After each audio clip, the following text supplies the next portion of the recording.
ఇది సీరియస్గా తీసుకోవాలి.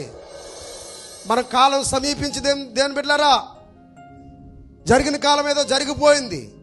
ఇకనైనా ఇప్పుడైనా మార్పు రాకపోతే, మన పాత రోత జీవితాన్ని విడిచిపెట్టి పరిశుద్ధతలోనికి రాకపోతే జాగ్రత్త దేవుని సంగమా. దేవుని యొక్క వాక్యంలో చెప్పినట్లుగా జనం మీదకు జనము, రాజ్యాల మీదకు రాజ్యాలు, యుద్ధాలు, భూకంపాలు ఇదిగో జరగబోతున్నాయని చెప్పారు.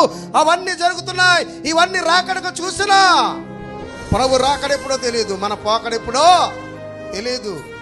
కాబట్టి మనం ఎంత జాగ్రత్తగా, ఎంత పరిశుద్ధంగా ఉంటే అంత మంచిది. ఎందుకంటే నిన్ను పరిశుద్ధపరచడానికి తన విలువైన రక్తాన్ని కల్వరి సిలువలో నా యేసయ్య ధారపోసాడు. దేవుని సంగమా, దేవునికి మహిమ కలుగును గాక. కాబట్టి మరొక మాట మీకు జ్ఞాపం చేసి నేను ముగిస్తాను. మనల్ని దేవుడు ఎంత ఉన్నతంగా ఏర్పరచుకున్నాడో చూడండి. 2